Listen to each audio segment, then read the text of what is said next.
قبلہ علامہ ذکی السویج عارضہ مقام، میں چاہتا ہوں کہ فرشیدہ حسینی سے ان کے لیے اور جتنے آپ افراد کے بزرگان مرحومین جنہوں نے پیغام حق کو آپ کے سینوں میں اتنا مستحکم کیا کہ آپ عزائے حسین سے وابستہ ہیں، ہم سب کے جتنے مرحومین ہیں ان کے لیے اور بالخصوص سید ذکی السویج کے لیے سورہ فاتحہ مع الصلوات۔ اللهم صل على محمد وآل محمد۔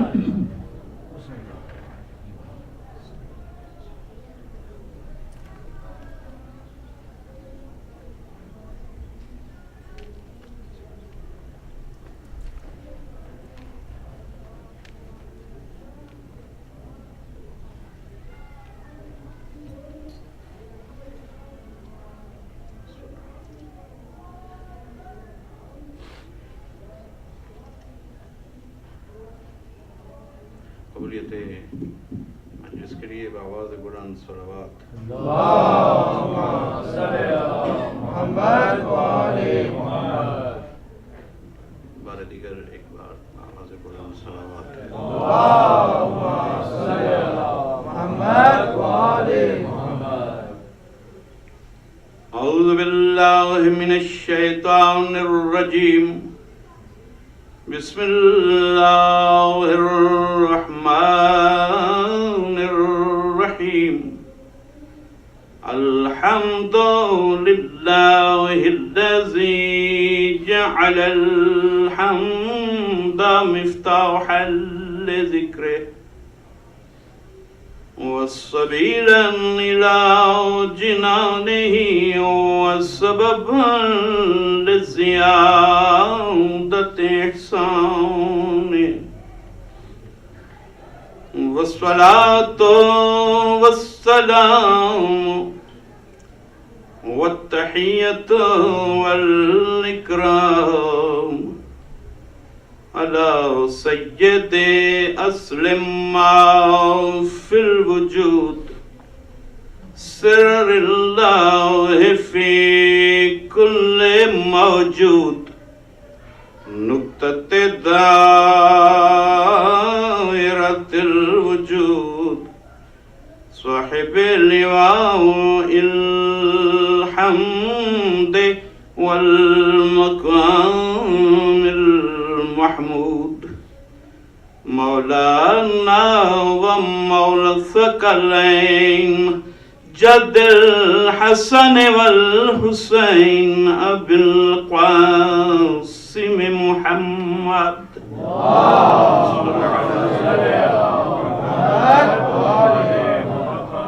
وأهل بيته الطيبين الطاهرين المعصومين المظلومين الذين أذهب الله عنهم الرجس وطهرهم تطهيرا،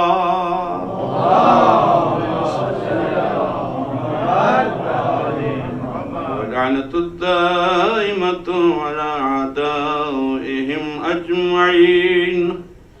أما بعد فقد قال الله تبارك وتعالى في محكم كتابه المجيد، بسم الله الرحمن الرحيم، وما كان لنفس أن تؤمن إلا بإذن الله، ويجعل الرجس على الذين لا يعقلون.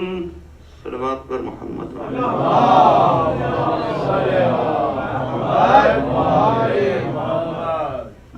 تعلیمات اسلام اور عقل کے حوالے سے اور اسلام حقیقی یعنی تشیع کی صداقت کے حوالے سے ہماری گفتگو ہے. اہمیت عقل یہ ہے کہ ان مجالس میں عرض ہوا کہ اللہ نے عقل کو مخلوق اول بنایا اور معصوم نے بتایا. گویا کہ معصوم خود معنوی طور پہ اپنی ہی خلقت کو عقل قرار دے رہے ہیں. معصوم ہی عقل اول، معصوم ہی نور اول. اور عقل کو اللہ نے پہلا ہادی بنایا انسان کے لیے.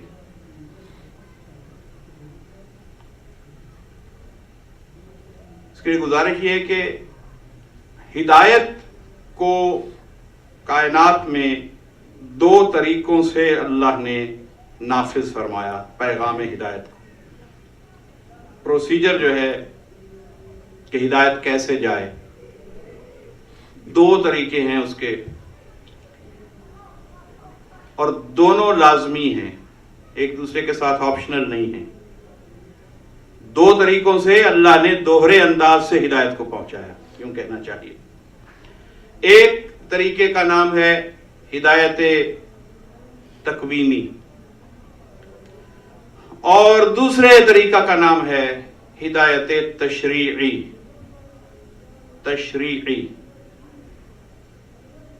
ہدایت تکوینی، تکوین کن سے ہے، یعنی خلقت میں ہدایت رکھنا، اور دوسری ہدایت تشریعی، اسی سے لفظ شریعت ہے. تشریع سے شریعت ہے. ہدایت تشریعی کے سبب شریعتیں بنی. ہدایت تکوینی سے شریعت نہیں بنی، ہدایت تشریعی سے شریعت بنی. شریعت کا کیا مطلب؟ شرع راستے کو کہتے ہیں، راستہ متعین کرنے کو، اسپیسیفائی کرنے کو کہ راستہ کیسا ہونا چاہیے اور کس کس جگہ سے اس راستے کو کس طرح سے ہو کے گزرنا ہے. اس کا نام ہے شریعت. اور شریعت پر چلنا، اس راستے پہ چلنے والا صاحب شریعت مومن کہلائے گا، جو اس راستے پر چلے، یعنی اس راستے کو اپنی مرضی سے چھوڑے نہیں.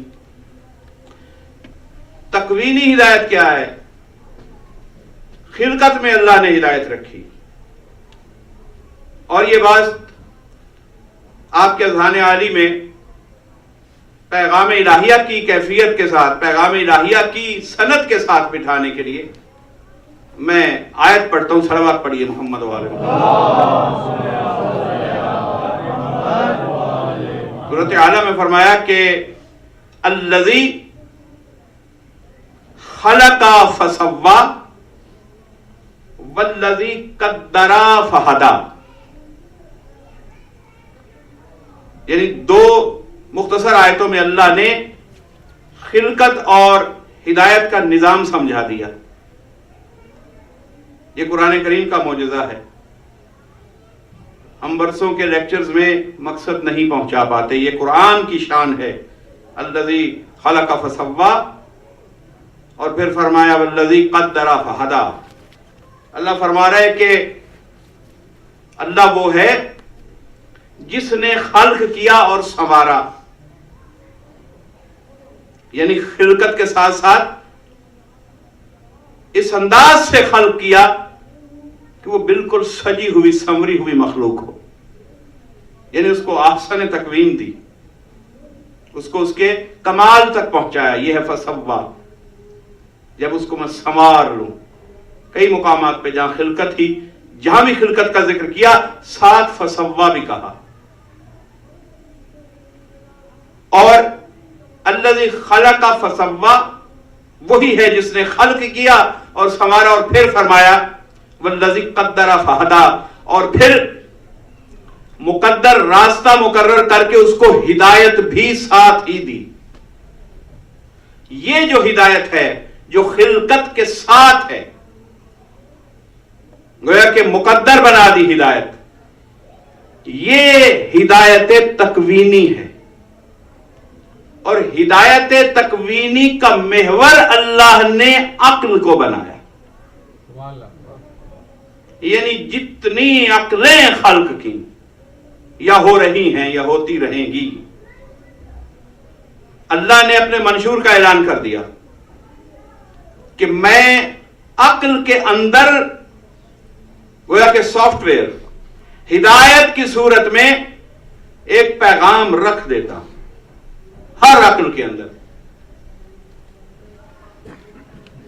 اور جب اللہ فطرت میں طینت میں یہ تکوینی ہدایت رکھ دیتا ہے تو پھر اس کے بعد یہ ماحول کی ذمہ داری ہے اور انسان کی اپنی ذمہ داری ہے کہ وہ اس تکوینی ہدایت سے مدد حاصل کرے. اس لیے فرمایا کہ جو عقل سے کام نہیں لیتے، گویا اللہ یہ کہنا چاہتا ہے دوسری آیت میں کہ وَيَجْعَلُ الرِّجْسَ عَلَى الَّذِينَ لَا يَعْقِلُونَ کہ جو اس تکوینی ہدایت سے کام نہیں لیتا اسی پر میں گمراہی اور رجس ڈالتا ہوں، کیونکہ اس نے ایک ہادی کو ٹھکرایا ہے. تو انبیاء سے پہلے، ائمہ سے پہلے، اوصیاء سے پہلے اللہ نے پہلا ہادی عقل کو بنایا ہے، پھر تشریعی ہدایت اس میں انبیاء کو بھیجا، مرسلین کو بھیجا تشریعی ہدایت میں، اس لیے کہ بتایا کائنات کو، انسان کو یہ سمجھانا چاہا کہ تیری فطرت میں ایک ہدایت ہے، تیری عقل میں ایک پیغام ہدایت ہے. ہاں اس کی صحیح راہ متعین کرنے کے لیے کہ اس ہدایت کو کس سراپا کے ساتھ قبول کرو، اس کے خال و خط کیا ہونے چاہیے، اس ہدایت کے اس کی ڈٹرمینیشن کیسی ہونی چاہیے، اس کے لیے مرسلین کو بھیجا کہ جاؤ اسی ہدایت کو بیدار کر کے انہیں دعوت دو. یہ نظام ایسا نہیں ہے کہ ہم یہ سوچیں کہ اللہ نے بغیر کسی ذمہ داری کے انسان کو خلق کیا. یہ ہم اس لیے سوال کرتے ہیں کہ ہم نے صرف بطور مخلوق دیکھا کہ کچھ لوگوں کو کہ جو کفار کے گھر پیدا ہو رہے ہیں تو ان سے حساب و کتاب کیوں ہوگا، کیونکہ انہیں تو تعلیمات ملی نہیں اسلام کی. یہ بات نہیں ہے. دیکھیے اللہ رب ہے، خلقا فسوا. یہ جو سوا ہے سنوارنا، یہ ربوبیت کی نشانی ہے. اور اس سے اگلی نشانی والذی قدر فہدی، اس کو مقدر دینا اور ہدایت دے کر بھیجنا، یہ بھی ربوبیت ہے. ہم نے صرف کھانا کھانے کو، رزق ملنے کو، جسم کے رزق کو سمجھا کہ ربوبیت کا مفہوم صرف اس تک ہے کہ وہ ہمیں پال رہا ہے. جیسے ہی وہ پیدا کرتا ہے شکم مادر میں بھی رزق دیتا ہے، یقیناً اس حوالے سے بھی وہ رب ہے. شکم مادر سے اہتمام رزق کا ہوتا ہے، اور جب تک کوئی ہے اس کے رزق کا اہتمام ربوبیت کرنا اس کی ذمہ داری ہے. اور صرف ربوبیت کرنا نہیں، اس کے تمام اعضاء و جوارح کی حفاظت کرنا اور نشو و نما کر کے اس منزل تک پہنچانا جہاں تک اس کا مقدر ہے، یہ اس کی ربوبیت ہے. مگر اس کی ربوبیت صرف یہ نہیں کہ وہ خوراک کا، جسمانی خوراک کا انتظام کرے. جسم کی خوراک، جسم سے افضل ہے روح. تو یہ کیسے ہو سکتا ہے کہ دو چیزیں وہ خلق کرے، جسم بھی خلق کرے اور جسم سے پہلے روح خلق کر چکا ہو؟ تو جو پہلے چیز خلق کی ہے، بعد والی کی ربوبیت کی تو اس کو فکر ہو، مگر جو چیز جسم سے پہلے موجود ہے، عالم الست میں تھی، اس کی ربوبیت کا اس نے انتظام نہ کیا. تو یہ جو ہدایت ہے یہ ربوبیت ہے روح کی، یعنی وہ روح کو بھی رزق دیتا ہے، جسم کو بھی رزق دیتا ہے. اس حوالے سے جو ہدایت ہے اس کا نام ہے رزق روح، رزق ایمانی. تو یہ جو مجلس اعضاء ہے، اس کے بعد مجلس کے بعد جو نیاز تقسیم ہوتی ہے، صرف وہ رزق نہیں ہے، وہ نیاز تو صرف جسم کا رزق ہے. یہ جو مجلس ہے یہ روح کا رزق ہے. پہلے اس فرش پہ روح کو رزق فراہم کیا جاتا ہے، پھر جسموں کا رزق فراہم کیا جاتا ہے. نعرہ صلوات. اور یہ جتنا پیغام کائنات میں اس وقت زمین پر جتنی مجالس ہو رہی ہیں، جس طرح نیاز کو ہم نیاز حسین کہتے ہیں، کھانے کو، لنگر کو، اسی طرح یہ جتنا پیغام ہدایت، جتنا قرآن سنایا جا رہا ہے، جتنی تفسیر سنائی جا رہی ہے، جتنے فضائل آل محمد پڑھے جا رہے ہیں، یہ سب کچھ بھی نیاز حسین رزق ہے۔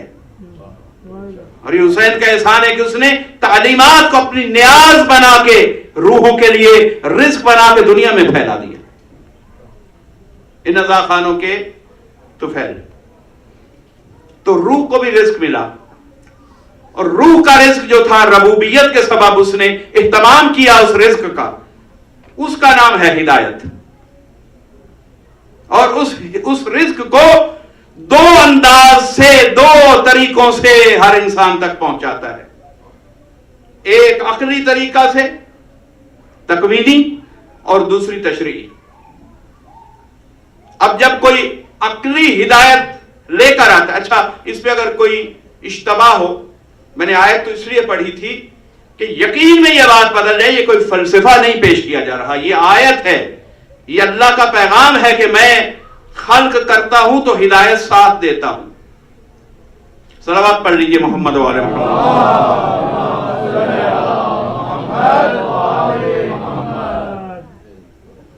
اسی طرح فرمایا کہ معصومین نے جو کچھ بھی قرآن حکیم کی تفسیر میں ہمیں جو کچھ بھی عطا کیا، اور خصوصاً اس موضوع پر، اس میں کوئی حدیث ایسی نہیں کہ جس کی کڑیاں آیات قرآنی سے نہ ملتی ہوں یا باہم ایک دوسرے سے کوئی تضاد ہو۔ تو عقل کی نشانی یہ ہے، اور کلام کی نشانی بھی یہ، سچا وہ ہوگا کلام۔ دیکھیں سچے اور جھوٹے کلام کی نشانی، دنیا میں بہت سے لوگ ہادی بنے، امام بنے،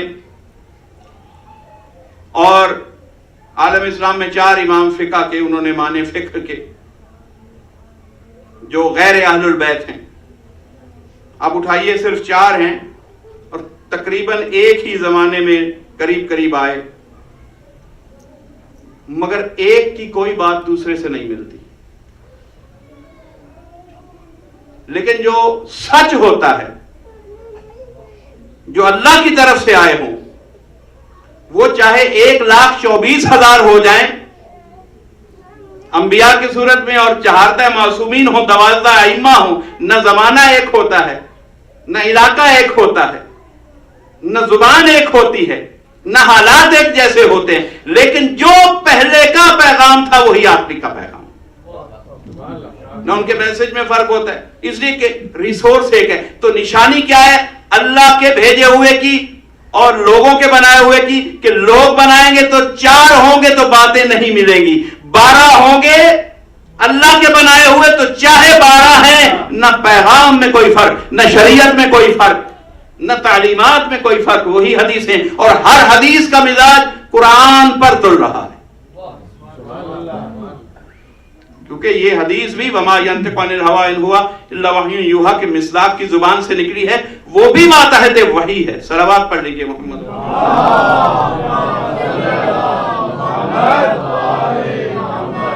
نعرہ حیدری! اور یہ دیکھیے صاحبان گرامی کے، اگر میں ایک بات کہنا چاہ رہا تھا، اور اچھا ہے کہ کہہ دوں، کہ اگر یہ ابھی ظاہر ہے یہ فکری مجلس ہے، اور یہ میں ایک طالب علم ہوں، اور میں کبھی وہ مضمونوں والی مجالس جو میں ایک بار پڑھ جاتا ہوں، میں یہی مجلس دوبارہ نہیں پڑھ سکتا، کیونکہ میں فکری آدمی ہوں، جو اخذ ہوتا ہے اسے ریپروڈیوس کر کے پیش کر دیتا ہوں، اس کے بعد اگلا سفر۔ تو مضامین والی مجالس بنی بنائی ہوتی ہیں، 2 سال سن لیں تو پتہ لگ جاتا ہے کہ کہاں نعرہ ہوگا، کہاں صلوات ہوگا، لیکن یہ فکری مجلس ہے، فکر سے بنا کے آتا ہوں، اور چاہتا ہوں کہ آپ کو فکر میں انوالو کروں، مگر فکر میری اپنی نہیں، محمد و آل محمد کی فکر، اور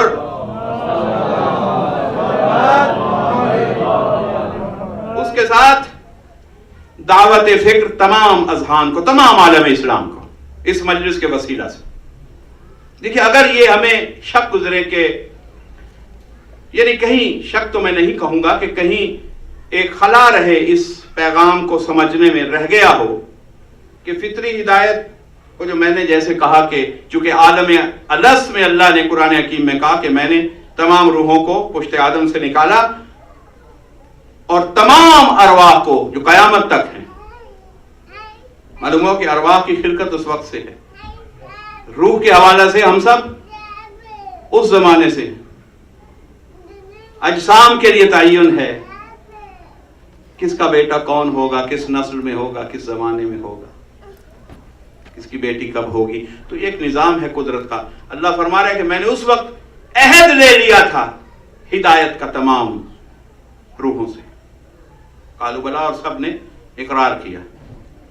تو جب اقرار کیا اس کا مطلب ہے کہ ہدایت تکوینی ذہن کے حوالے، پھر جب عقل کو بنایا تو اس پیغام کو عقل کے اندر رکھ دیا، گویا کہ ایک سافٹ ویئر ہے۔ اچھا، سافٹ ویئر کا جو میں کہہ رہا ہوں کہیں نہ کہیں اس کو رنگ دکھانا چاہیے۔ اب دیکھیے غیر مسلم جو ہیں، جو کئیوں نے تو انبیاء سے توحید لے کے توحید کو چھوڑ دیا، یہ تو ان کی بدقسمتی، یہ ان کی گمراہی، کیونکہ کسی نبی نے تو تسلیث نہیں پہنچائی، کسی نبی نے تو کوئی ایسا نظریہ نہیں دیا کہ خدا کے ساتھ دوئی کا تصور ہو جائے، توحید ہی پہنچائی ہر نبی نے۔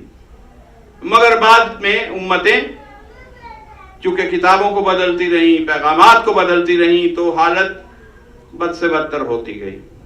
خود امت مسلمہ کا صرف لفظ توحید کے علاوہ اس وقت بدترین حال ہے، کیونکہ پیغام رسالت کو بوقت وصیت ہی امت نے بدل دیا تھا۔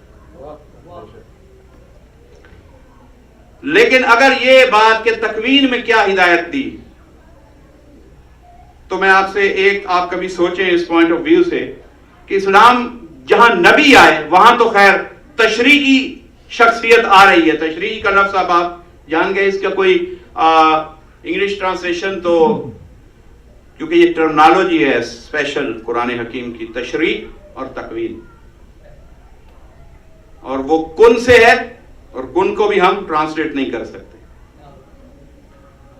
اور اس کو ہمیں اسی طرح سمجھنا کہ جب اللہ کچھ بناتا ہے تو کن کہتا ہے تو وہ چیز بن جاتی۔ اور تشریع شریعت کے لیے، اس کے لیے ہم اس کے کئی متبادل الفاظ ڈھونڈ بھی سکتے ہیں، لیکن خصوصی لفظ جو کہ حقیقت میں اس منصب پر فائز ہے وہ ہے تشریع۔ تو تشریع سے نبی آئے، تو جہاں جہاں تشریعی نبی آئے، انبیاء آئے، جہاں جہاں، گویا وہاں تو پیغام پہنچ گیا کہ ایک معبود ہے، معبود کو پہچانو، معبود کی معرفت حاصل کرو، اسے تسلیم کرو، کلمہ پڑھو، انبیاء پہ ایمان لاؤ، وہاں تو مانا۔ لیکن بہت سی قومیں جو یہ دعویٰ کرتی ہیں کہ ہمارا مذہب ہمارے اپنے گرو نے بنایا، بلکہ تاریخ یہ کہتی کہ وہاں بھی کوئی شخص، چونکہ 1,24,000 انبیاء تھے، اصل میں وہاں بھی کسی عہد میں کوئی نبی ہی آیا تھا ہر زمین پر، مگر ان کی قوموں نے اپنے مرسلین کے پیغامات کو اسی طرح بدل دیا جس طرح اس وقت 4 واضح آخری قومیں اپنے انبیاء کے پیغامات کے ساتھ سلوک کر رہی ہیں، مگر انہوں نے ضرورت سے زیادہ بدل دیا، کوئی بت پرست ہو گیا، کوئی کچھ۔ لیکن آپ اگر انسانی تاریخ کا مطالعہ کریں کہ جو شخص افریقہ کے کسی جنگل میں پیدا ہو رہا ہے جہاں تہذیب نہیں پہنچی، وہاں آپ جائیں تو وہاں بھی کچھ عبادت کے طریقے ہیں، اور تاریخ انسانی پڑھیں، جب تہذیبوں کا آغاز نہیں ہوا تھا اس وقت جو انسان جنگلی کیفیت میں رہتے تھے، یہاں ہند میں اور ممالک میں یا اسی امریکہ میں، جب یہاں یہ امریکہ نہیں بنا تھا، دریافت نہیں ہوا تھا، اس سے پہلے بھی یہاں انسان تھے، پیدا مخلوق تھے۔ آسٹریلیا میں ایبریجنلز کا وہاں تذکرہ ہے کہ وہ تھے۔ اگر ہم ان کی جا کے اسٹڈی کریں تو وہ کہتے ہیں کہ ہم بھی کسی نہ کسی کو اپنا معبود مانتے ہیں، اللہ کو نہیں مانتے، لیکن کسی نہ کسی کو معبود مان کے اس کی عبادت کر رہے ہیں، سر رکھتے ہیں سجدے میں۔ اب یہ بات میں آپ کو یہاں قریب لانا چاہتا تھا کہ جس کے پاس نبی آیا ہی نہیں، اس کو یہ شعور آتے ہی کیسے ملا کہ مجھے کسی معبود کو تلاش کرنا ہے اور مجھے کہیں نہ کہیں جا کے اپنے سر کو جھکانا ہے۔ سبحان اللہ، سبحان اللہ۔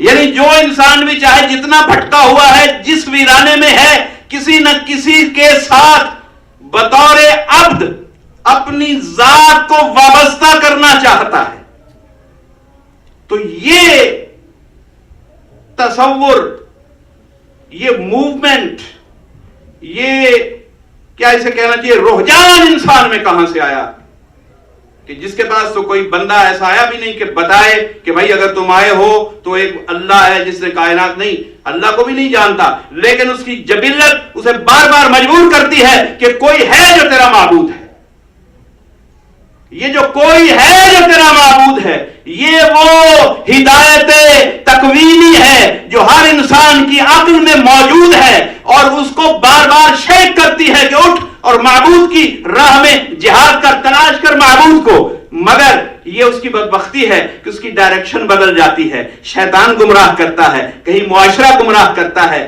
کہیں آباء و اجداد گمراہ کرتے ہیں، سوچ جانا چاہتی ہے مگر راستے میں دیواریں ہیں۔ اللہ نے ان راستوں کو، ان دیواروں کو عبور کرنے کے لیے، مدد کرنے کے لیے تشریعی طور پہ پھر انبیاء کو بھیجا کہ یہ جس معبود کو ڈھونڈ رہے ہیں جا کے بتاؤ کہ وہ کوئی اور نہیں ہے، وہ اللہ رب العالمین ہے، جاؤ اس کے سامنے جھک جاؤ۔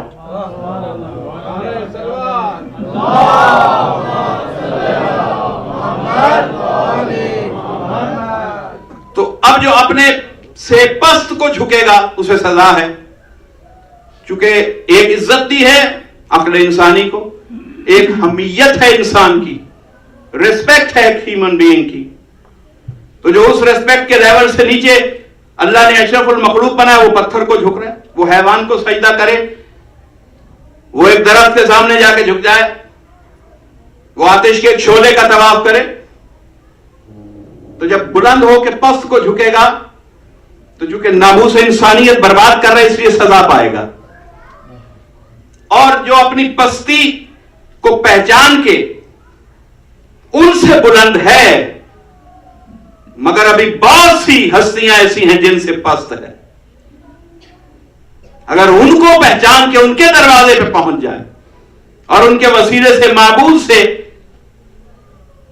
رشتہ معرفت قائم کر لے تو پھر انعام ہی انعام ہے، نعمتیں ہی نعمتیں ہیں، یہاں بھی اور وہاں بھی۔ صلوات پڑھ لیجیے، پھر انعامات، بارہ دیگر صلوات پڑھ لیجیے۔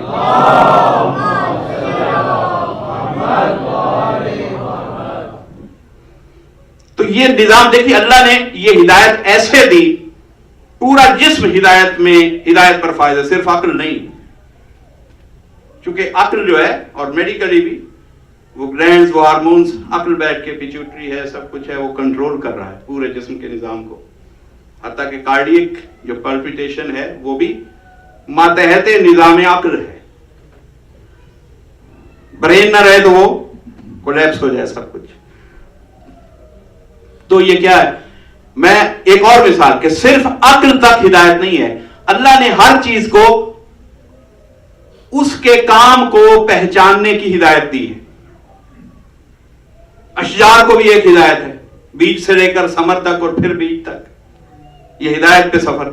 سورج والشمس تجری لمستقر لہا، سورہ یاسین کیا کہتی، یہ اپنے اپنے راستے پہ، ذالک تقدیر العزیز، کہ یہ اپنے اپنے راستے پہ چل رہے ہیں، سورج اور چاند، یہ کیا ہے، کیوں چل رہے ہیں؟ اللہ نے کہا یہ ہدایت پر ہیں، انہیں جو ہدایت دی تھی اسے نہیں چھوڑا، اشجار کو جو ہدایت دی نہیں چھوڑا، حیوان کو، حیوان اتنا ہدایت پہ قائم ہے، جو گوشت خور ہے وہ گوشت کھائے گا، جو سبزہ خور ہے وہ سبزہ کھائے گا۔ حیوان کو کبھی یہ خیال نہیں آیا کہ اتنا رزق پڑا ہے، میں ہمیشہ سبزہ کھاتا ہوں، آج گوشت کھا کے دیکھا، اسے اپنے حلال و حرام کی تمیز ہے۔ یہ انسان ہے جو اپنے اختیار کو اور اپنی ذات کو اتنا گراتا ہے اور اپنے اختیار کو اتنا مس یوز کرتا ہے کہ جو اس کے لیے بنا ہے، جو رزق حلال ہے، اسے چھوڑ کے حرام کی طرف جائے۔ کتنی نعمتیں ہیں، اگر آپ شمار کریں حلال کی تعداد زیادہ ہے، حرام کی کم ہے، لیکن پھر بھی یہ سرکشی ہے انسان کی کہ وہ پھر بھی اتنی کثیر حلال نعمتوں کو ترک کر کے کچھ حرام چیزوں کی طرف بڑھتا ہے۔ تو اس منظر پر اس لیے اللہ کہتا ہے کہ جو انسان ہدایت سے گرتا ہے تو وہ حیوان نہیں، پھر حیوان سے بھی بدتر شمار ہوتا ہے اس کی بارگاہ میں۔ کیونکہ حیوان بھی اس کے بنائے ہوئے قانون نہیں توڑتا، ہدایت پہ چل رہا ہے، جو اس کے لیے ہدایت ہے اتنی، شجر کی جو ہدایت ہے وہ اس کے لیے۔ اب اپنے جسم پہ آ جائیے، ہر انسان کا جسم، چاہے وہ کلمہ گو ہے چاہے نہیں ہے، دماغ جسم کے اندر یہ جو دل دھڑک رہا ہے، یہ اس کو ہدایت ملی ہے۔ یہ جو خون رگوں میں رواں ہے، کون ہے، کس نے کہا اسے؟ یہ جو لنگز ہیں، کڈنیز ہیں، جتنے ہمارے خلیات ہیں، سیلولر لیول پہ آ جائیے تو جو سیلز میں کے اندر اتنے ریئیکشنز ہو رہے ہیں، یہ ساری ہدایت ہے اللہ نے۔ ہم اسے جینیٹک کوڈ کہہ دیتے ہیں، کبھی کچھ کہتے ہیں، لیکن اللہ اسے ہدایت کہتا ہے کہ ہم نے اسے انسٹرکشن دی اور وہ ویسا ہی ہو رہا۔ دیکھیے کہ چاہے کوئی اللہ کو مانے یا نہ مانے، مگر اس کے جسم کا سارا باطن اللہ کی دی ہوئی تکوینی ہدایت کو چھوڑ نہیں رہا۔ یعنی باہر سے کافر ہے مگر دل اللہ کی اطاعت کر رہا ہے، وہ سو بھی جائے تو دھڑکنا نہیں بھولتا، کیونکہ اسے ہدایت ہے کہ جب تک امر مل چکا ہے تجھے دھڑکنا ہے۔ سانسوں کو ہدایت ہے، یہ سو جائے غافل ہے، کون ہے جو آپ کی سانسوں کی حفاظت کرے؟ ہو سکتا ہے آپ نیند میں سانسیں لینا بھول رہے ہیں، کبھی ایسا ہوا نہیں؟ بہت کچھ بھول جاتے ہیں آپ، ہم سب کچھ بھول جاتے ہیں لیکن سانس لینا نہیں بھولتے۔ یہ اللہ کی دی ہوئی ہدایت ہے اس نظام کو، تکوین میں یہ ہدایتیں تھیں، اس لیے جسم کا ذرہ ذرہ اس کی اطاعت میں ہے۔ اب دل دھڑک رہا ہے اس کی ہدایت سے، لیکن سوال جو کیا جائے گا وہ یہ کہ دھڑکتا ہوا دل تو میری اطاعت کر رہا تھا، مگر کس کے لیے دھڑکا، اس کا سوال ہوگا۔ کیا حق کے لیے دھڑکا کہ باطل کے لیے دھڑکا؟ سچ کے لیے آمادہ نصرت ہوا کہ باطل کا مددگار ہوا؟ تو یہ تکوینی ہدایت سے جب کوئی ہٹتا ہے تو پھر سزا کا مستحق، اور جب تکوین کے مطابق چلے اور تشریع کو قبول کرے تو دو ہدایتوں کو قبول کرنے کے سبب اس کی نعمتیں بھی دو گنا ہیں۔ صلوات پڑھیے محمد، انعامات بھی۔ تو آپ نے دیکھا جس نے جو عقل کل کی، یعنی سید الانبیاء صلی اللہ علیہ وآلہ وسلم، وہ یقیناً عقل کل ہیں، بلکہ اول عقل ہیں۔ تو انبیاء کی نبوت بھی محتاج ہے تشریع میں، ان کے تشریعی نبی سید الانبیاء، تمام انبیاء نے کلمہ سید المرسلین پڑھا، خاتم الانبیاء کا کلمہ، اور اس کے لیے ایک نہیں 20 روایات موجود ہیں، معراج کی روایات، قرآن کی تفسیر میں آیات میں جو روایات معصومین سے ملی کہ ہر نبی کو کس عہد پر نبوت ملی۔ اتنا وقت نہیں ہے کہ اس کے لیے میں کوٹیشنز کو بڑھاؤں، لیکن یہ میں جائزہ اس لیے صرف دوہرا کے اگلے جملے تک جانا چاہتا ہوں کہ ہر نبی کو ہدایت ملی، اور ہر نبی کو جو نبوت کا عہدہ ملا وہ 3 عقائد پہ ملا، اللہ کی توحید پہ، محمد مصطفیٰ کی نبوت پہ، اور امیر المؤمنین علیہ الصلوۃ والسلام کی ولایت پہ۔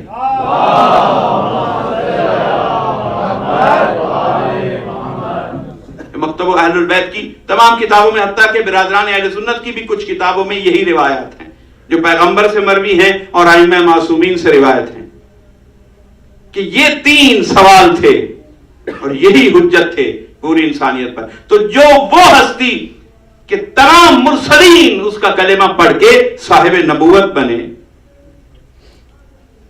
تو اس ہستی پہ اگر کوئی یہ اتہام لگائے جو بوقت آخر صدمہ دیا گیا رسالت مآب کو، گویا کہ ہذیان، نعوذ باللہ من ذالک، تو عقل نبوت پہ اعتراض کیا۔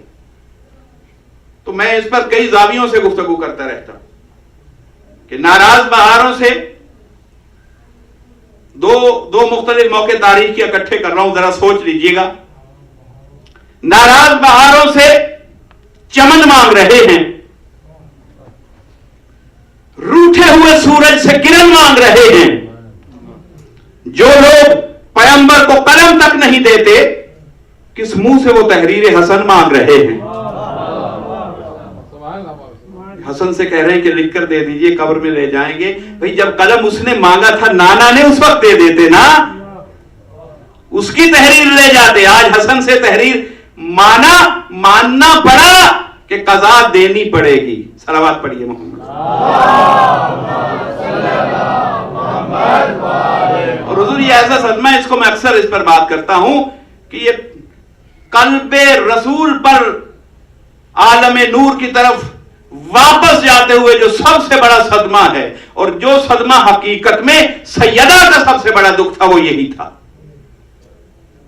سیدہ کی مصیبتوں میں سب سے بڑی مصیبت یہ تھی کہ میرے بابا جیسے صاحب تطہیر کو، صاحب عقل کل کو، جس کی عقل کی قسم قرآن اٹھائے، اس پر یہ الزام لگایا آخر وقت میں۔ تو حضور اس الزام کی آپ کیفیت دیکھیں۔ آپ نے 5 حدیثیں میں نے یہاں پیش کی، پہلی یا دوسری مجلس میں 5 حدیثیں آپ سن چکے کہ اس میں اول ما خلق اللہ، نوری میں پھر دوہرا دوں، اول ما خلق اللہ القلم، اول ما خلق اللہ العقل، اول ما خلق اللہ العلم، اور اول ما خلق اللہ الماء۔ تو اس کی تشریح میں نے یہ پیش کی تھی کہ حقیقت میں یہ سب نام فضائل محمد و آل محمد کا جزو ہیں۔ نور کے اینگل سے نور، قلم مشیت کے اینگل سے قلم، علم الہی کے اینگل سے علم، اور ظرف قلم، ظرف علم الہی کے اینگل سے الماء۔ تو یہ سارے نام ان کے۔ اب رسول نے جب قلم مانگا تو کبھی آپ اس نفاست سے سوچیں، اور دینے والے نے کتنا بڑا ظلم کیا۔ تو مانگا کیا تھا؟ صرف ایک نقطہ کہہ کے آگے جانا چاہتا ہوں۔ اول ما خلق اللہ العقل، اول ما خلق اللہ نوری، اول ما خلق اللہ القلم۔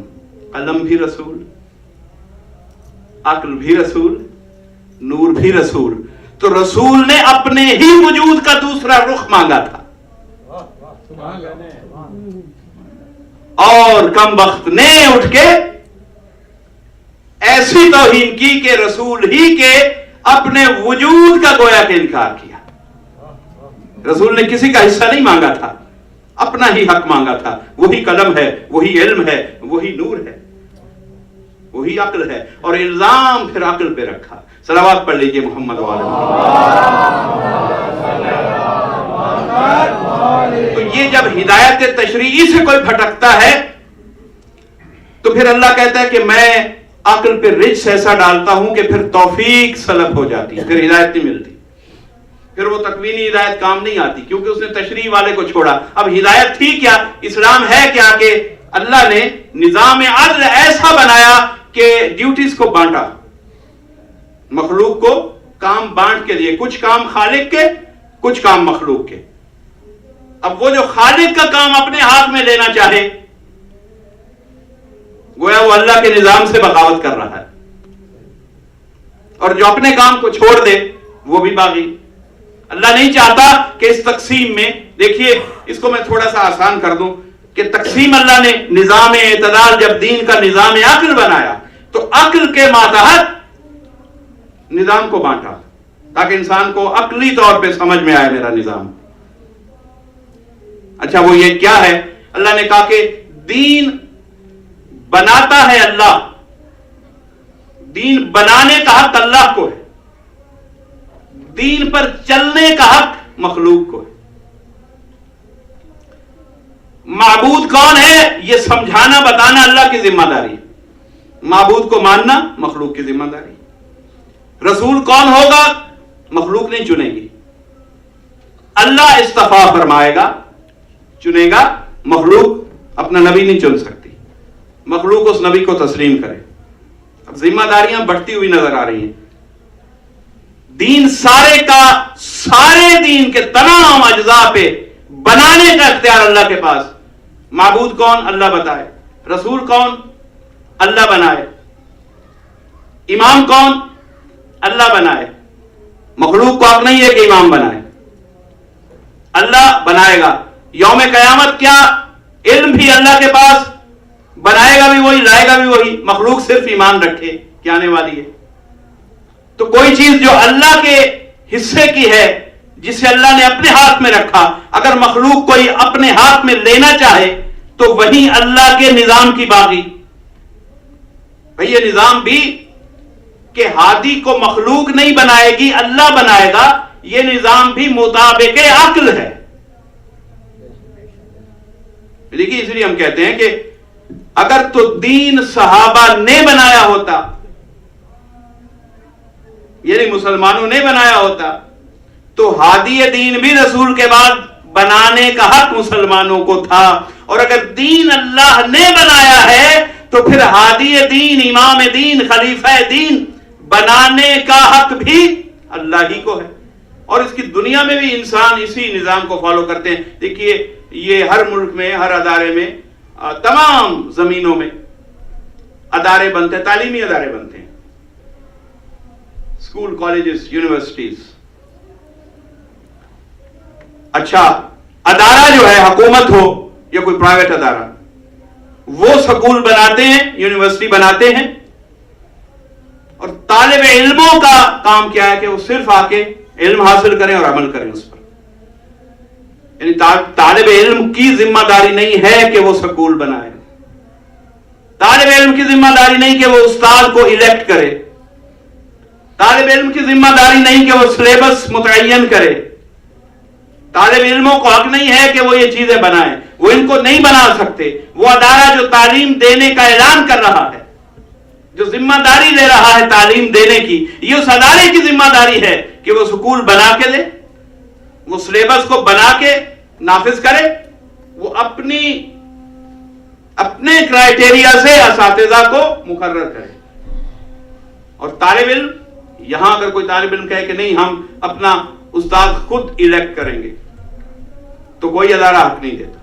تو زمین پر بھی تقسیم کار ہے، چونکہ عقل کے تحت دنیا چلائی جا رہی ہے. یہاں ایسا نہیں ہے کہ کہیں دیکھیں طالب علم کو زیادہ سے زیادہ حق ہے کہ کہیں احتجاج کر سکتا ہے یونیورسٹیز میں، مگر احتجاج بھی وہاں کرے گا جہاں کسی کلاس میں استاد پڑھاتے پڑھاتے سو جاتا ہو، یا پڑھانے میں بددیانتی کرتے ہوں، یا کوئی سسٹم آف ایجوکیشن میں ان کا حق مار رہے ہوں. یعنی کوئی بھی جہاں عیب آئے گا وہاں حق رکھا گیا ہے کہ طالب علم احتجاج کرے. مگر اللہ کے یہاں اسلام میں یہ حق بھی نہیں رکھا گیا کہ اللہ کے کسی فیصلے پہ احتجاج کیجئے. کیوں؟ کہ اللہ نے کوئی عیب دار، کوئی خائن، کوئی بھول جانے والا استاد مقرر کیا ہی نہیں. اللہ نے کوئی ایسا معلم، کوئی ایسا نبی، کوئی ایسا امام ہادی چنا ہی نہیں کہ جو اپنے سبق کو، اپنے پیغام کو سناتے سناتے بھول جاتا ہو، جو لوگوں سے انصاف نہ کرتا ہو، عدل نہ کرتا ہو. بلکہ اللہ نے ایسے چنے کہ جنہیں معصوم بھی کہا، انہیں تطہیر بھی دی، اور وہ ہذیان تو کجا انہیں نسیان تک نہیں ہو سکتا.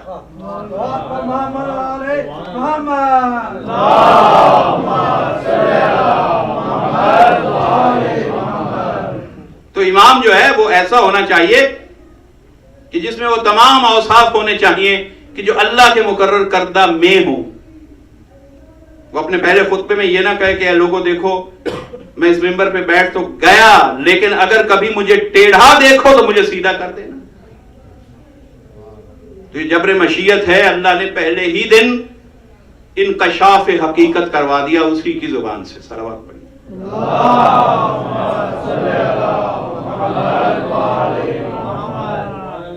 اور جو اللہ کے چنے ہوئے ہوتے ہیں بے عیب ہوتے ہیں، وہ ہمیشہ کہتے ہیں کہ پوچھو کائنات کے تمام اسرار پوچھو، حتیٰ کہ مجھ سے آسمان کے راستے پوچھو کہ میں زمین سے بہتر آسمان کی باتیں بتا سکتا ہوں. وہ کیوں ایسے، اللہ ایسے کیوں بناتے؟ دیکھیے اللہ کا ایک معیار ہے، اللہ کا ایک نام ہے سبحان. سبحان کا مطلب ہے بے عیب، جس میں کوئی عیب نہ ہو. اللہ کو بہت پسند ہے یہ نام. جہاں کوئی کمال دکھاتا ہے وہاں سبحان پہلے لگاتا ہے. سبحان الذی اسرا بعبدہ، یعنی اپنی تسبیح وہاں خود پڑھتا ہے. کیا شان ہے اس پروردگار کی کہ اپنے بے عیب ہونے کا. کیونکہ لوگ جانتا ہے کہ معراج کا جب اعلان ہوگا لوگ معراج میں شک ڈال کے عیب پیدا کریں گے. تو آیت میں پہلے لفظ سبحان رکھا کہ خبردار عیب دار تم ہو. سبحان کہہ رہا ہے کہ میں لے کر گیا اپنے بندے کو. سبحان الذی اسرا بعبدہ لیلا من المسجد الحرام الى المسجد الاقصی. یہ سبحان کا اعلان ہے بے عیب کا. اور تطہیر دے کر جنہیں چنا انہیں بھی بے عیب بنا دیا. اب فرق یہ ہے کہ اللہ بے عیب ہو تو اسے سبحان کہتے ہیں، اور امام بے عیب ہو، رسول بے عیب ہو تو انہیں معصوم کہتے ہیں.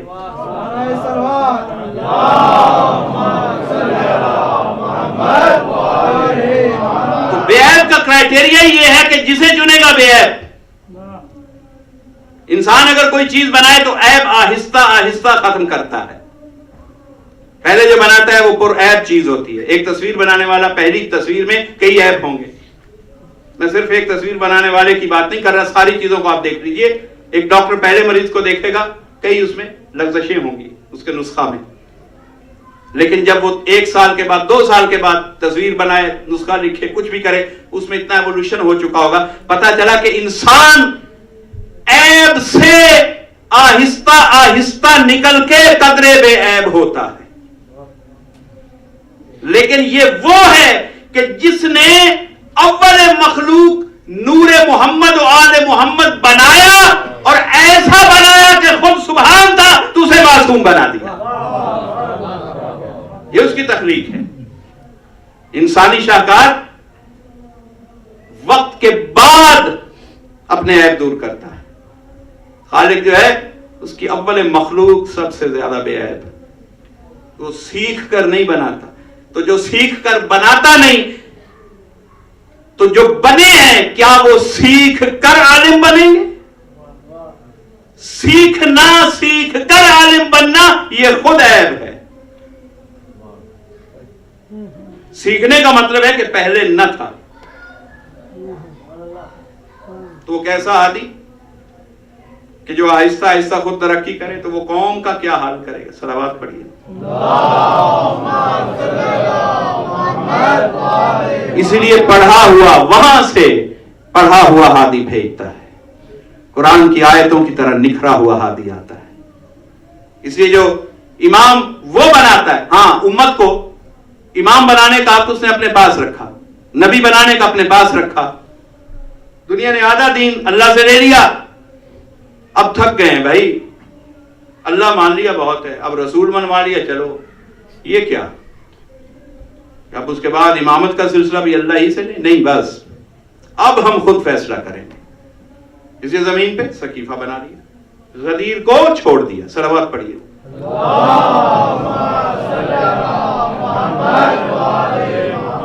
اب مجھے بس ایک بات بتائیے کہ بدعت کا لفظ ہمارے مکتب فکر کے لیے سب نے گھڑ رکھا ہے. جتنے فتوے آ رہے ہیں شیعہ مذہب پورے مذہب کو بدعت کہہ رہے ہیں. اچھا ہم نے علی کو مولا مانا، یہ بدعت. آپ نے مکہ مدینہ کی اکثریت سے پوچھ کے، وہاں بھی اکثریت کہاں تھی ہم جانتے ہیں، 16-17 آدمیوں کے فیصلے کو اکثریت کا فیصلہ نہیں کہا جاتا. وہاں تو ایک نظام چلا ہی نہیں سقیفہ میں. بھئی پہلا 17-18 آدمیوں کے فیصلے سے بنا. پوری قوم مدینہ مکہ میں بیٹھی ہے، حجاز میں، بلکہ جہاں تک ملک اسلامی تھا کس سے نہیں پوچھا گیا، نافذ کر دیا گیا. اور اس کو کہا گیا کہ یہ کثرت بیعت سے ہوا. نہیں، کہاں، ثابت نہیں ہو سکتا. تاریخ کے الفاظ، تاریخ کے اوراق گواہ ہیں. پہلا بیعت سے بنا، دوسرا پہلے کی وصیت سے بنا. بھائی یہی تو ستم ہے. یہی تو ہم کہتے ہیں کہ اگر تم مسلمان ہو اور محبت رسول کا دعویٰ کرتے ہو تو کیا ستم ہے کہ رسول وصیت کرے تو اسے پھاڑ دیتے ہو. جسے وہ وصیت سے بنائے،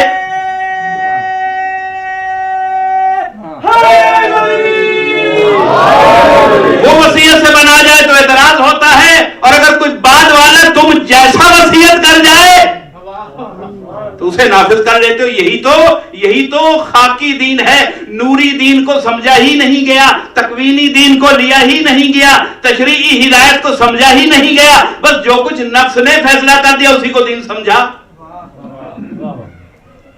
ما آتاکم الرسول فخذوہ وما نہاکم عنہ فانتہوا. قرآن تو یہ کہہ رہا ہے کہ جو کچھ جتنا رسول دے اتنا لے لینا, اور جس سے روکے اس سے بس رک جانا. مگر نہیں, انہوں نے جہاں تک چاہا نبوت تک ٹھیک ہے رکھ لیتے, اس کے بعد والا نہیں. تو حضور یہ کیا مہمہ ہے. دیکھیے امام اللہ بنائے گا, یہ قانون ہے, کیونکہ سارا دین اللہ کا ہے. فروع دین میں آپ کچھ خود نہیں بنا سکتے. نماز, روزہ, حج, زکات, خیرات, اس کے علاوہ کیا ہے. میں مسلمانوں کی بات کر رہا ہوں. آپ کے پاس تو ماشاءاللہ تولہ ہے, تبرہ ہے, لحاظ ہے, خمس ہے, بہت سی نعمتیں ہیں. مگر جن کے پاس چلے مختصر نماز, روزہ, حج, زکات, اس کے بعد باتیں ختم, کہانی ختم, خبریں ختم.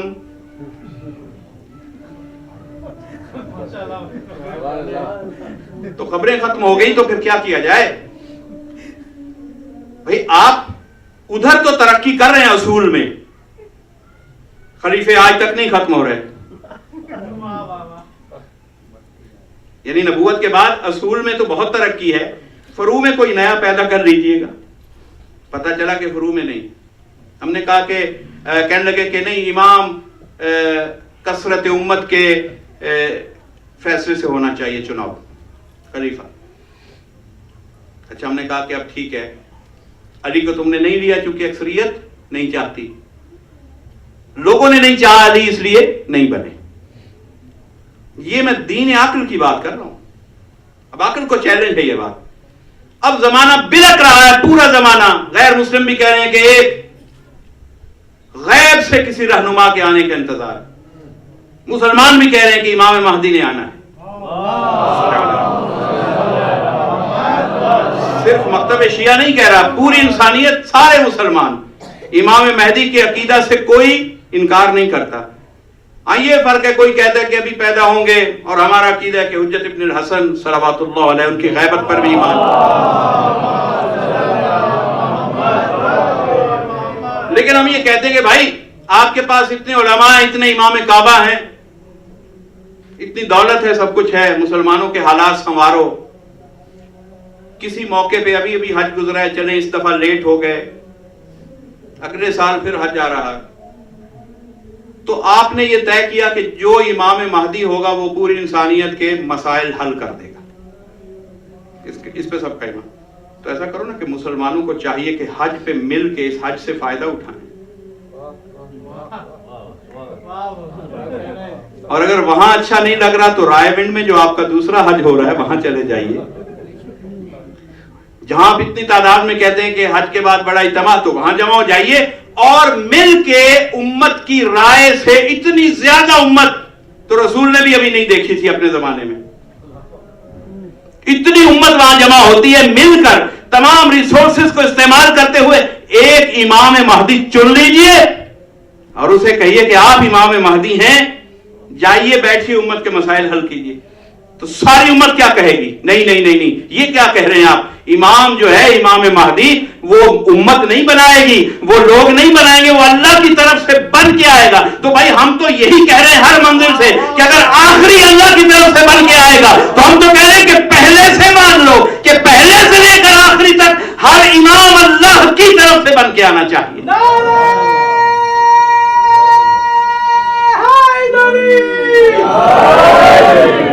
نہیں, ہماری بات یہاں آ کے امام مہدی نے سارے مزاج سیدھے کر دیے کہ اللہ بنائے گا. تو ہم تو کہتے ہیں کہ ہم اس لیے اور کسی کو نہیں مانتے, وہاں بھی ہم اسی کو مانتے ہیں جسے اللہ نے بنایا تھا. علی کو, حسن کو اللہ نے بنایا تھا, حسین کو اللہ نے بنایا تھا. ہم تو یہ کہہ رہے ہیں 1400 صدیوں سے کہ اللہ کے بنائے ہوئے لے لو, اپنے بنائے ہوئے کو چھوڑ دو.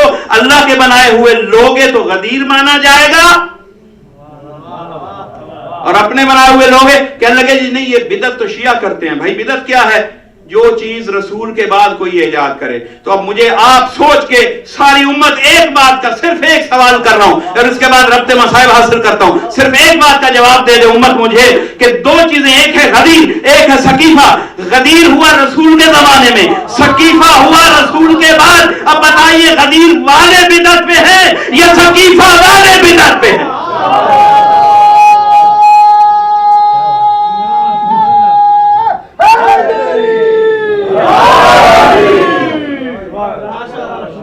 کہنے لگے یہ جو شیعہ ہیں یہ زیارتوں پہ جاتے ہیں. مجھے کسی کا شعر یاد آ گیا، ایک شاعر کا، اور میں سنانا چاہتا ہوں، دوستوں کو پسند ہیں اشعار اور لطف لیں گے آپ. انہوں نے بہت، جب کسی کو جلایا جائے، دل جلائے جائیں تو پھر ایسے جواب آتے ہیں. اور کہنے لگے کہ کیا ہے یہ، کربلا گئے، قازمین گئے، مشہد گئے، شام گئے، آ کے معجزے سنا رہے ہیں کہ فلاں ذریعے پہ یہ معجزہ ہوا. یہ اعتراض کیا گیا اور ہوتا ہے معاشرے میں اکثر. کسی سے بات کی کہ نہیں کوئی معجزہ وغیرہ نہیں ہوتا، یہ شیعوں نے اپنی ایک عادت بنا رکھی ہے کہ وہاں اتنے مریض ٹھیک ہو گئے، شفا یاب ہو گئے. یہ حالانکہ وہ زندہ معجزے ہیں. یہ الگ بات. اب جو نہیں مان رہا تو اس نے تو رسول نے جب وہ شق القمر کا معجزہ کیا تو دیکھ کر اس قوم نے نہیں مانا. تو جو معجزہ نہیں مانتا وہ دیکھ کر بھی نہیں مانتا، یہی تو اس کے کافر ہونے کی نشانی ہے. مگر انہوں نے کہا کہ یہ شیعوں کا پروپیگنڈا ہے، اور اس پہ انہوں نے دلیل یہ دی کہ دیکھیے شیعہ بھی مانتے ہیں کہ اماموں سے تو رسول کی شان زیادہ ہے، اور یقیناً ہم یہ مانتے ہیں وہ ہمارے ائمہ کا رسول ہے اور ہمارے ائمہ کا سردار ہے. ہم اسی کی محبت کے صدقے ائمہ سے محبت کرتے ہیں. نعرہ صلوات.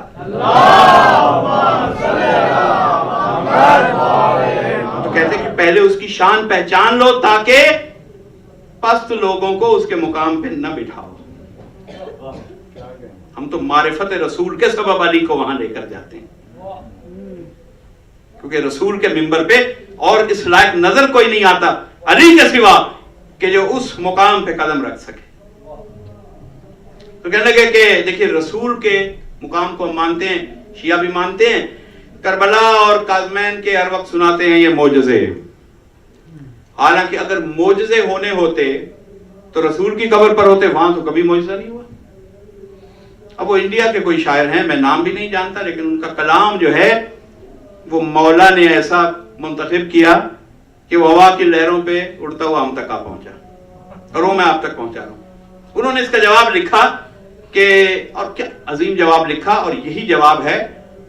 اس میں دل دکھانے کے لیے نہیں، جس طرح دل دکھایا گیا جواب سننا پڑے گا. وہ کیا ہے؟ وہ کہتے کہ ہم سے پوچھئے آ کر، ہم بتائیں گے تم کو.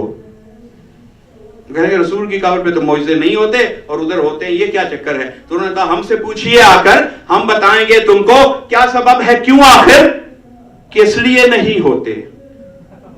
کیا سبب ہے، کیوں آخر کس لیے نہیں ہوتے. نسبتیں نہ ہو جائیں آس پاس والوں سے، معجزے مدینے میں اس لیے نہیں ہوتے. تم اسے بھی رسول کا معجزہ نہیں کہو گے. رسول، اور رسول اپنے معجزے وہاں سے ظاہر کرے گا جہاں اس کے ٹکڑے سو رہے ہیں. صلوات پڑھیے. کربلا والے معجزے حسین کے نہیں، یہ محمد کے معجزے ہیں. یہ مشہد کے معجزے یہ بھی محمد کے معجزے ہیں. چونکہ محمد کے ٹکڑوں کو تم نے مدینے میں رہنے نہیں دیا، اب وہ جہاں جائیں گے وہاں معجزے رونما ہوں گے. صلوات پڑھیے.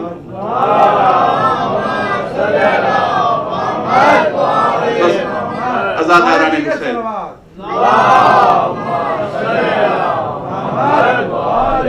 72 کامل عقلیں لے کر اس زمانے کی حسین کربلا میں پہنچا. اصحاب حسینی حق یہ ہے کہ ایک ایک کی مصیبت پڑھی جائے، مگر چونکہ ہمارے پاس محدود شبیں ہیں اس لیے ہم تقسیم کرتے ہیں، اور پھر اس کے بعد بنی ہاشم کے شہداء کے مصائب شروع ہو جاتے ہیں. 2 گواہیاں یوم عاشور، 2 آوازیں کانوں میں آئیں. 2 گواہیاں. ایک گواہی پہلی، عمر ابن سعد نے اپنے قوم اشقیاء کو مخاطب کیا اور کہا کہ گواہ رہنا میں خیام حسینی کی طرف سب سے پہلا تیر چلا رہا ہوں. اور میں نے کہا ہر مقام پہ عقل کے مقابلہ میں جہل کھڑا رہتا ہے. جہل نے ہر مقام پہ عقل سے تصادم کیا. یہ گواہی جہل کی تھی کہ گواہ رہنا. پہلا تیر میں بھیج رہا ہوں خیام حسینی کی طرف, اور اسی عاشور کے دن عقل کی طرف سے گواہی کی صدا بلند ہوئی کہ جب اکبر جا رہے تھے, بار الہ گواہ رہنا اسے بھیج رہا ہوں قوم اشقیاء کی طرف, جو صورت میں, سیرت میں, گفتار میں, رفتار میں عین تیرے پیغمبر کی نشانی ہے, شبیہ ہے. تو یہ گواہیاں دو لفظ, عقل کی گواہی اور وہ جہل کی گواہی.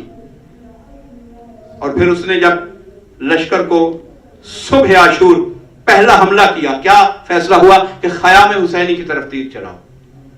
اللہ اکبر. اس وقت حسین کے سارے انصار موجود تھے. کہتے ہیں کہ 4000 تیر انداز, اور کچھ میں ہے کہ 8000 تیر انداز تھا لشکر یزید میں. تو چھوٹی روایت, تھوڑی روایت کے مطابق 4000 تیر اندازوں نے اپنے اپنے تیر کو جوڑا. اور جب وہ تیاری کر رہے تھے, اصحاب حسینی نے دیکھا ہلچل مچی کہ یہ جو صفیں بنا رہے ہیں اور تیر کمان والا دستہ سامنے آیا ہے, یہ خیام حسینی کی طرف تیر چلانا چاہتے. انہوں نے کہا کہ ممکن نہیں کہ ہم ہوں اور حسین کے خیموں تک ایک تیر بھی پہنچ جائے ہماری زندگی میں. اسی لیے تو ہم سلام کرتے ہیں, ان کی وفا کو سلام کرتے ہیں. سب نے یہ فیصلہ کیا کہ اپنے اپنے راہوار پہ, گھوڑے پہ بیٹھو اور ایک قطار بنا لو خیموں کے آگے, گھوڑے کھڑے کر دو, دیوار بنا دو, اور اس راہواروں پہ بیٹھ جاؤ اور ڈھال سے یا کسی بھی طریقہ سے ایسا دفاع کرو کہ تیر اگر لگے تو ہمیں تو لگ جائے, لیکن اہل حرم کے خیموں کی طرف نہ جائے. کاش یہ اصحاب حسینی شام غریبہ میں بھی ہوتے جب زینب کا خیمہ لوٹا جا رہا تھا, لیکن جب تک یہ تھے, دیکھیے کیا عالم ہے وفاداری کا. اب تمام افراد نے اپنے گھوڑوں پہ بیٹھے, صف بنائی, قطار بن گئی, اور کئی افراد کے پاس گھوڑے نہیں تھے. جن کے پاس گھوڑے نہیں تھے تو گھوڑوں کے درمیان جو جگہیں بچ گئیں, وہ اصحاب حسینی وہاں اپنے جسم کے ساتھ خود بیٹھ گئے. عزاداران حسین, اب یہ تیر 4000 تیر چلا, یہ کہنے میں بہت آسان ہے. اب سوچ کے دیکھیں کہ جب 4000 تیر چلے اور روکنے کے لیے صرف 72 سینے ہوں, ارے 72 بھی کہاں, ان میں ایک تو 6 مہینے کا ہے, تو وہ کس طرح روکے گئے ہوں گے, کس جالساری سے. کبھی جسم کے اس طرف تیر کھائے گئے, کبھی اس طرف. 4000 تیر کو اس طرح سے روکا کہ خیام حسینی تک کوئی تیر نہیں گیا کہ اچانک ایک طرف سے مستور کے رونے کی آواز آئی. سید الشہداء معائنہ فرما رہے ہیں صفوں کا. تیزی سے چل کے گئے تو دیکھا کنیز مسلم ابن اوسجہ رو رہی ہے. کہا کیوں رو رہی ہیں؟ کہا کہ جناب مسلم ابن اوسجہ اس حملہ اولا میں شہید ہو چکے, تیر لگ گیا اور عین مقام قلب پہ لگا ہے. مسلم ابن اوسجہ یہ حسین کا پیارا ساتھی تھا, حبیب ابن مظاہر کی طرح. سید الشہداء چلتے ہوئے, تڑپتے ہوئے پہنچے مسلم کے سرحانے, مسلم ابن اوسجہ کے سرحانے. دیکھا ابھی سانسیں ہیں. حسین نے سر جھولے لیا, کہا آج دوست کو چھوڑ کے جا رہا ہے. حبیب ابن مظاہر بھی قریبی دوست تھے, اس لیے ساتھ مولا حسین کے کھڑے. ایک طرف جناب عباس ہیں, علی اکبر کھڑے ہیں, سب حالت دیکھ رہے ہیں مولا کی, کیسے ودا کر رہے ہیں اپنے پہلے دوست کو, حبیب ابن مظاہر کو, مسلم ابن اوسجہ کو. اب مسلم ابن اوسجہ کی جب سانسیں اکھڑنے لگی, بس تھوڑے سے 2 لمحے دے دیجئے, مصائب ختم ہو رہا ہے. جس کی آنکھ نے 4 آنسو کما لیے, سیدہ حاصل مجلس لے کر یہاں سے جائیں گی.